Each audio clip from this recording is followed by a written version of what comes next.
मुलांनो, आपल्याला दिलेल्या संख्येमध्ये किती एकक आहे, किती दशक आहे, किती शतक आहे असा प्रश्न येत असतो. मग दिलेल्या संख्येमध्ये आपल्याकडे बघा, आता ही 6 अंकी संख्या आहे लक्षपर्यंतची, आणि हिच्यामध्ये विचारले किती एकक. ह्या दिलेल्या संख्येमध्ये किती एकक आहे असा प्रश्न आला तर तेच काय करायचं. सर्वात पहिले याच्यावर काय लिहून घ्यायची, त्याची स्थानिक किंमत लिहून घ्यायची. एकक, दशक, शतक, हजार, 10,000 आणि लक्षपर्यंत आहे बघ. आणि आपल्याला काय पाहिजे, इथं काय विचारलं, एकक. ह्या संख्येमध्ये किती एकक येतं, एककाच्या घरापर्यंत जायचं आणि सगळे पहिल्यापासून जेवढ्या असतील तेवढ्या सर्व संख्या एककापर्यंत काय येणार आहे, एवढे एकक. किती मग, 7,62,378 एकक या संख्येमध्ये आहे. आता दुसरा प्रश्न विचारला किती दशक. किती दशक, मग बघा दशकाचं घर कोणतं आहे, त्याच्या घरापुढे रेष मारायची आणि पहिल्यापासून शेवटपर्यंत दशकापर्यंत जायचं. लक्षपासून एवढे दशक. किती दशक, बघा आता इथून मोजा.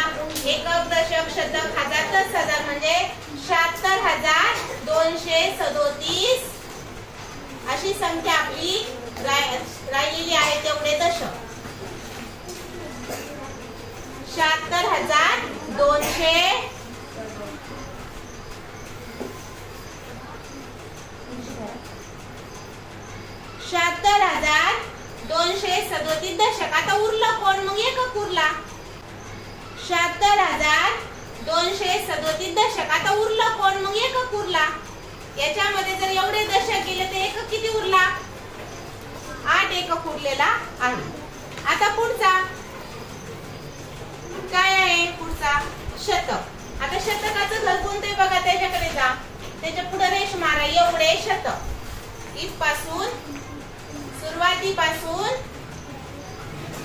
एवढे शतक. बर कार्य किती शतक, 7,623. इथून इथपर्यंत मोजायचं. 7,623 एवढे शतक. 7,623 शतक. मग दशक किती, तर बघा शतकाच्या पुढे दशकाचं घरात किती आहे, 7 दशक. मग एकक किती याच्यात उरलेले आहेत, 8 एकक. बर कार्य. नंतर हजार. किती हजार आहे याच्यामध्ये, बघू हजाराचं घर कुठे आहे, तिच्याकडे जाऊया. त्याला गोल करा, त्याच्या पुढे रेष मारा. किती हजार, 762,000. आपल्याला तिथपर्यंतच मोजत यायचंय, पुढे जायचं नाही. तिथं आपण काय केलंय, रेष मारून खुंटून टाकलेली रेष. तर एवढेच हजार. किती हजार, 662,000. मग उरलं काय पुढं, श. किती श आहे, बघा शच्या घरात कोण आहे, 3. दच्या घरात कोण आहे, 7. आणि एककाच्या घरात कोण आहे, 8. जे विचारलं ते आपल्याला याच्यामध्ये सांगता येईल की किती हजार. नंतर लक्ष. आता जर तुम्हाला लक्ष पाहिजे तर 7,62,378 मध्ये किती लक्ष आहे, तर लक्षच्या घराकडे जायचं, त्याच्या पुढे रेष मारायची. किती लक्ष आहेत, 7 लक्ष. आता बघा इथं विचारले किती हजार. मग हजाराचे तर 2 घर आहे, हे 2 घर आहे बघा हजाराचे. कोणते 2 घर आहेत, 1000 आणि 10,000. त्या 2 घरांमधून कोणती संख्या तयार होते, 62. किती हजार, 62,062,000.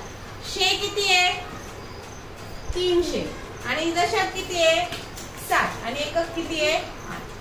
अशा पद्धतीने आपण प्रत्येक संख्येची फोड करू शकतो. तुम्ही 7,62,378 ला काय म्हणू शकता, माझ्याकडे 76,237 दशक आणि 8 एकक रुपये आहे. अजून काय म्हणू शकता, माझ्याकडे 7,623 शतक आणि 7 दशक 8 एकक रुपये आहे. माझ्याकडे 762,000. माझ्याकडे किती हजार आहे, 762,000 रुपये आहे. आणि 300 रुपये, 7 आणि 8 एकक इतके रुपये आहेत. आता लक्षच्या स्वरूपात तर आपण सांगितलं ते 7,62,300, 7 दशक 8 78 अशा पद्धतीने आपण मांडणी करून आपल्याला एकक सांगता येतील, दिलेल्या संख्येमध्ये आपल्याला दशकामध्ये सांगता येईल, दिलेली संख्या आपल्याला शतकात सांगता येईल, दिलेली संख्या आपल्याला हजारात सांगता येईल, दिलेली संख्या आपल्याला लक्षात सांगता येईल.